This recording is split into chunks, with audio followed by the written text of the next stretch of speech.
Hello Ji, Sat Shri Akal. I hope and I wish that you all are doing great and superb, staying fit, staying healthy and spreading happiness. As always, ਇਹ instinct ਆਇਆ कि आज फिर तो एक book open की जाए और ये साड़ी थर्ड बुक है जिस असी रैंडमली कोई भी पेज खोल के पढ़ांगे और बेस्ट तरीके नाल जो भी मैं कन्वे कर सकती हूँ मैसेज वो मैं कन्वे करूंगी। इस तो पहला दो बुक्स ऑलरेडी रीड कर चुके हैं ਉਹਦਾ एक पैराग्राफ ਉਹਦਾ लिंक ਜਿਹੜਾ है वो इस वीडियो के नीचे भी मैं एक बार पा दूंगी।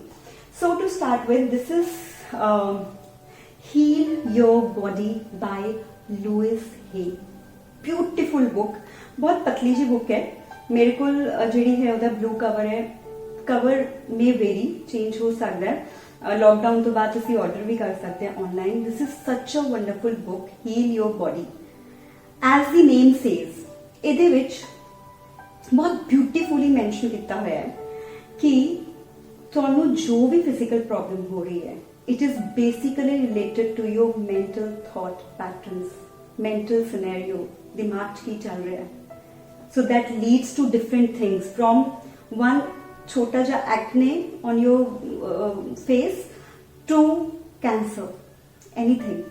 एंड हुण तो साइंटिफिकली भी बहुत ब्यूटीफुली प्रूव हो गया that everything is interrelated. So this book is about that. बहुत ब्यूटीफुली अजय पेज बाद से ओपन कर दिया, अदरवाइज मैं दस दिया। सो जो भी प्रॉब्लम है, जो भी फिजिकल प्रॉब्लम है, मेंटल प्रॉब्लम है, वो इतनी लिखी हुई है। ਉਹਦਾ कॉज लिखा हुआ है कि क्यों होता है, ठीक है, why is it happening. And affirmation, a positive affirmation जो उस प्रॉब्लम ਨਾਲ रिलेटेड बनाई गई है। और अगर ब्यूटीफुली ਉਹਨੂੰ ਤੁਸੀਂ ਜਿਹੜੀ एफर्मेशन है वो बोलो एंड फील करो, सिर्फ बोलो नहीं, ਉਹਦੀ एनर्जी फील करो ਤਾਂ प्रॉब्लम सॉर्ट ਹੁੰਦੀ है। So Heal Your Body by Louise Hay. There is this another book also of Louise Hay, You Can Heal Your Life. Beautiful book, but I think I don't have it here. Maybe I've kept it in another cabinet, that's okay. So let's start with Heal Your Body and let's just figure out keda page aayega. Okay, so here we are. It is basically ਜਿਹੜਾ ਮੇਰੇ ਅੱਖਾਂ ਅੱਗੇ ਆਈ ਹੈ ਚੀਜ਼ ਉਹ ਹੈ ankles.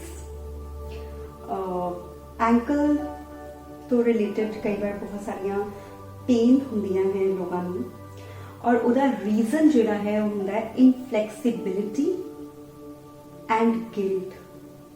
हो सकता है कभी फ्रैक्चर होया है, कुछ हुआ है and we keep beating the same drum कि ये होया सी हुण मेरे फिर तो पेन हो रहा है and everything, but mentally it's inflexibility and guilt. Ankles represent the ability to receive pleasure. Ankles represent the ability to receive pleasure. Okay, ते इहदी एफर्मेशन जिहड़ी है वो ये है, I deserve to rejoice in life. You can even write it down, you can pause the video and write it down if you wish to. I deserve to rejoice in life. Okay, मैं deserve करदा या करदी हां कि मैं life नू joyfully lead करा। I accept all the pleasure life has to offer. Ready to receive हो जाओ, लाइफ ने जिन्ने भी प्लेजर देने ਉਹਦੇ ਲਈ and automatically when you will make this thought pattern ਤੁਹਾਡੀ एंकल ਦੀ पेन चले जाएगी। So this was related to ankle, but let me just open any other thing also.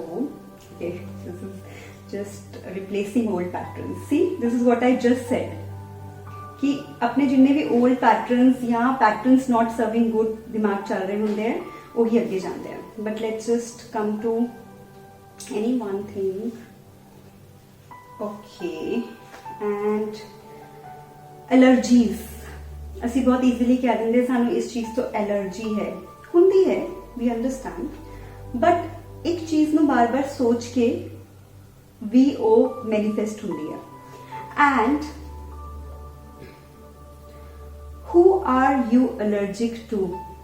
Cause है ना, आस्क योरसेल्फ तुसी किस इंसान नू या किस चीज नू लेके एलर्जिक हो।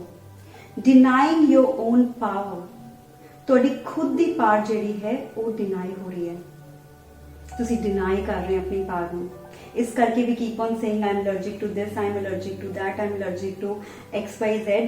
ਐਂਡ अगर हौली हौली, मैं नहीं कहती एकदम अप्लाई करो, हौली हौली अप्लाई करना शुरू करो, you will come to know कि ये बहुत हद तक मिनिमाइज हो जाएगा, ठीक है। And the affirmation for that is the world is safe and friendly, the world is safe and friendly, I am safe, I am at peace with life. So when will keep repeating these lines, maybe एक दिन, 2 दिन, 10 दिन, जिन्होंने बहुत ज्यादा allergy है, बहुत सारिया चीज़ा, तो of course you can take precautions, but mentally जो पैटर्न्स चल रहे हैं उहदे ते वर्क करो, okay. The world is safe, दुनिया बिल्कुल सेफ है और फ्रेंडली है, मैं भी सेफ हाँ, एंड मैं पीस चाह लाइफ नूं लैके, ओके। सो आस्क योरसेल्फ, तुसी किस चीज़ नूं लैके एलर्जिक हो, जिस वेले तुसी उत्थे पैटर्न ब्रेक करोगे, पैटर्न खुद ब्रेक हो जाएगा। डिनाइंग योर ओन पार्ट, अपनी पार ਨੂੰ खुद डिनाई करना कि नो यू नो मैं उन्नी सफिशिएंट नहीं हैगा या हैगी कि मैं इस एलर्जी तो निकल सका, maybe some kind of such old patterns not serving good. So that's it, और I should go for okay, सारे ए ही निकल रहे। आई थिंक मैं शुरू से बुक खोल रही हूँ। I just quickly do one more thing जो मेरे अखां की आई है, एडिक्शंस। बहुत सारी एडिक्शंस होंगी हैं, मे बी एल्कोहल ਨੂੰ ਲੈ ਕੇ, ਸਮੋਕਿੰਗ ਨੂੰ ਲੈ ਕੇ, स्पेसिफिक फूड ਨੂੰ ਲੈ ਕੇ, स्पेसिफिक सोल ਨੂੰ ਲੈ ਕੇ। So there are many kinds of addictions, and it is because running from the self, अपने आप तो भज रहे हो, there is some kind of fear of losing, fear of something, और relate करो तुसी, not knowing how to love the self.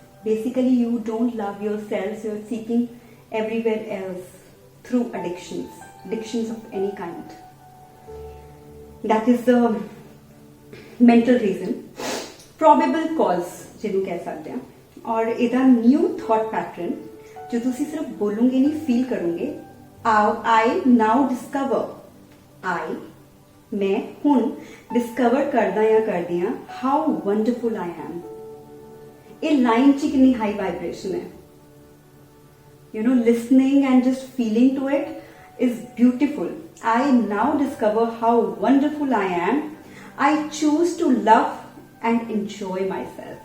मैं choose करदी हाँ कि मैं प्यार करा और उसनू enjoy करा। So if you keep repeating these lines maybe 21 times, 11 times, 5 times in the mirror, not in front of mirror, maybe just sitting idle, just looking at this beautiful nature and feeling this will actually diminish all your addictions, any kind of addictions in life. I think I have covered 3, so we can always cover more maybe in next sessions. And that's it for today. God bless you all. Keep enjoying this beautiful, lovely, peaceful time all around, yeah.